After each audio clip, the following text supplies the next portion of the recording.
MIM chief Owaisi का बयान। वंदे मातरम पर हुकूमत जोर जबरदस्ती नहीं करे, ओवैसी कह रहे हैं। साथ ही ये भी कह रहे हैं कि जबरदस्ती करेंगे तो ये संविधान के खिलाफ है।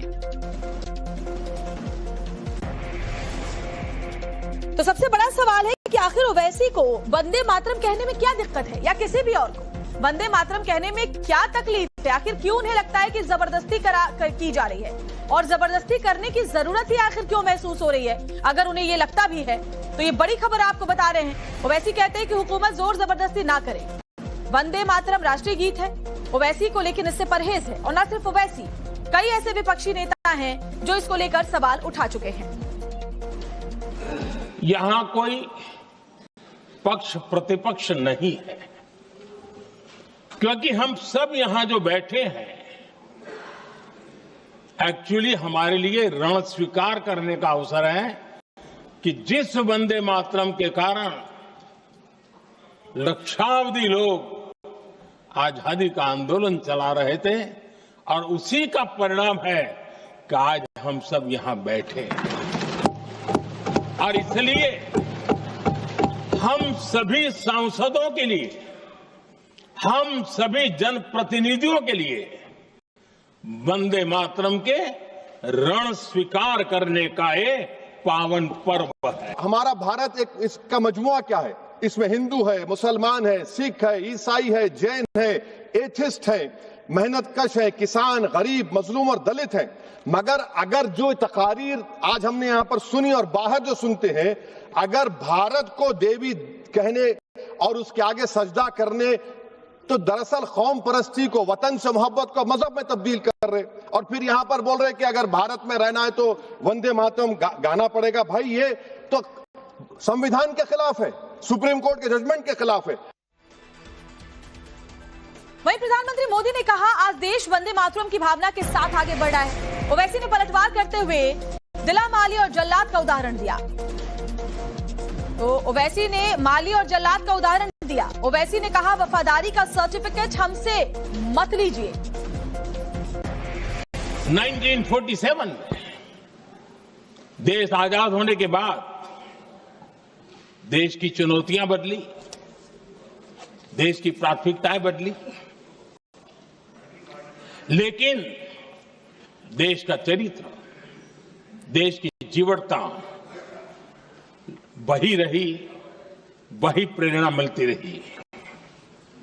भारत पर जब जब संकट आए, देश हर बार वंदे मातरम की भावना के साथ आगे बढ़ा। मैडम, भारत एक चमन है जहां पर हर फूल को खिलना चाहिए, और अगर कोई इस फूल का, अगर पूरे फूल खिलेंगे तो उसकी खुशबू से ये वतन मौतर होगा। मगर अगर इस चमन का माली ये कहेगा कि एक ही फूल खिलेगा, तो मैं जिम्मेदारी के साथ कह रहा हूं, अगर एक ही फूल खिलेगा तो वो सहरा बन जाएगा, और माली माली नहीं रहेगा, वो जल्लाद कहलाएगा। तो इसीलिए मैडम, हम उम्मीद करते हैं कि हुकूमत इस पर जोर जबर ना करे। वहीं वंदे मातरम पर चर्चा के दौरान प्रधानमंत्री ने कहा दुनिया के इतिहास में वंदे मातरम जैसा काव्य नहीं, दुनिया में वंदे मातरम जैसा कोई भावगीत नहीं। तो ओवैसी ने इस पर भी पलटवार किया। कहा कि मैं मुसलमान हूं, वंदे मातरम के लिए मुझे कोई मजबूर नहीं कर सकता। हम देशवासियों को गर्व होना चाहिए। दुनिया के इतिहास में कहीं पर भी ऐसा कोई काव्य नहीं हो सकता, ऐसा कोई भावगीत नहीं हो सकता जो सदियों तक एक लक्ष्य के लिए कोटि कोटि जनों को प्रेरित करता हो और जीवन आहूत करने के लिए निकल पड़ते हो। दुनिया में ऐसा कोई भावगीत नहीं हो सकता जो वंदे मातरम। पूरे विश्व को पता होना चाहिए कि गुलामी के कालखंड में भी ऐसे लोग हमारे यहां पैदा होते थे जो इस प्रकार के भावगीत की रचना कर सकते थे। ये विश्व के लिए अजूबा है, हमें गर्व से कहना चाहिए, तब दुनिया भी मानना शुरू करेगी। मैं एक मुसलमान हूं, मैं इस्लाम को मानने वाला बावकार इंसान हूं, और मेरे मजहब की बुनियादी तालीम तौहीद है। ला इलाहा इल्लल्लाह, नहीं है कोई खुदा सिवा अल्लाह के। और कुरान में अल्लाह क्या बोल रहा, इय्याका नाबुदु इय्याका नस्तईन, तुम मेरी इबादत करो, मुझे मानो। मुझे कहां से मिल रहा? आर्टिकल 25 से मिल रहा है। मुझे कहां से मिल रहा है? Liberty of thought, expression, belief, faith and worship से मिल रहा है।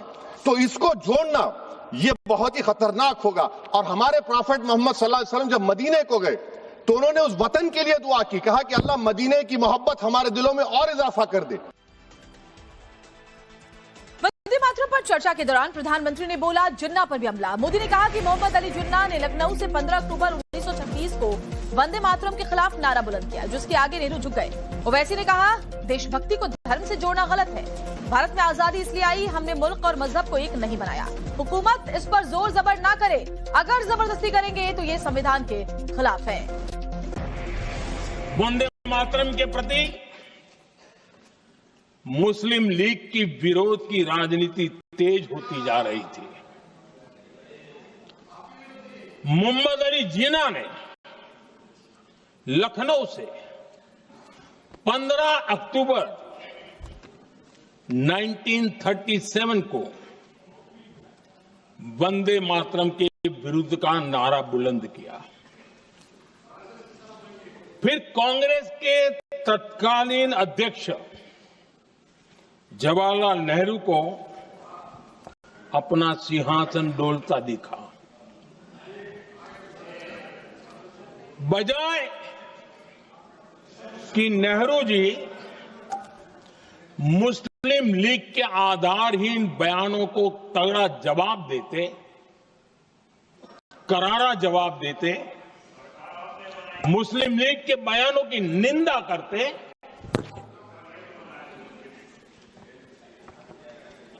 और वंदे मातरम के प्रति खुद की भी और कांग्रेस पार्टी की भी निष्ठा को प्रकट करते हैं।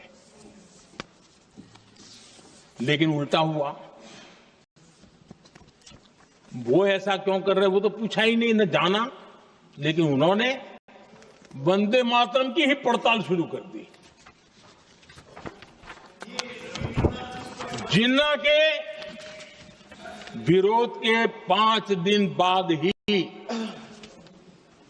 20 अक्टूबर को नेहरू जी ने नेताजी सुभाष बाबू को चिट्ठी लिखी।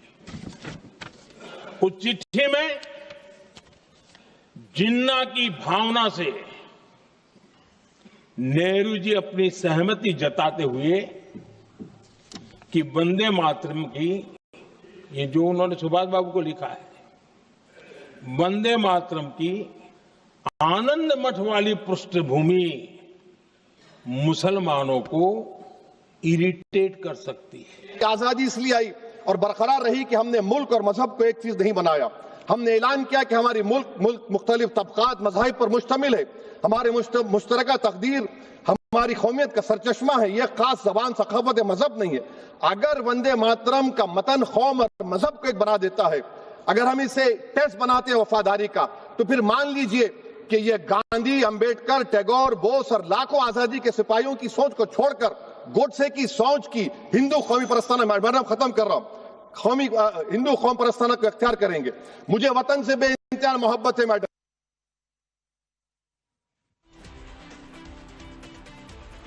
वहीं पूर्व बीजेपी सांसद का ओवैसी को लेकर बहुत बड़ा दावा। पूर्व बीजेपी सांसद बृजभूषण शरण सिंह ने कहा ओवैसी के वंशजों के वो हिंदू थे, तो ओवैसी के वंशजों के हिंदू होने का उन्होंने दावा किया और कहा कि ओवैसी के वंशज हिंदू थे। ओवैसी का जन्म ब्राह्मण कुल में हुआ था।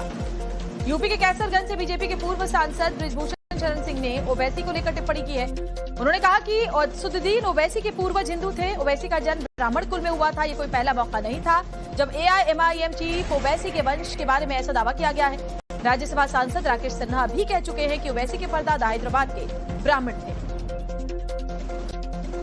आप ओवैसी को पुराना सनातनी बता रहे हैं। वो कह रहे हैं कि बार बार बाबरी का जिक्र होगा जब भी ये नाम याद आएगा। अब उनके बयान जो आज के हैं वो आज के हैं, आज जो हैं उस हिसाब से है। और उनके पूर्वज जो थे वो थे क्या थे? हिंदू थे, ब्राह्मण थे, ब्राह्मण थे। For more of such videos, do like, share and subscribe to ET Now Swadesh.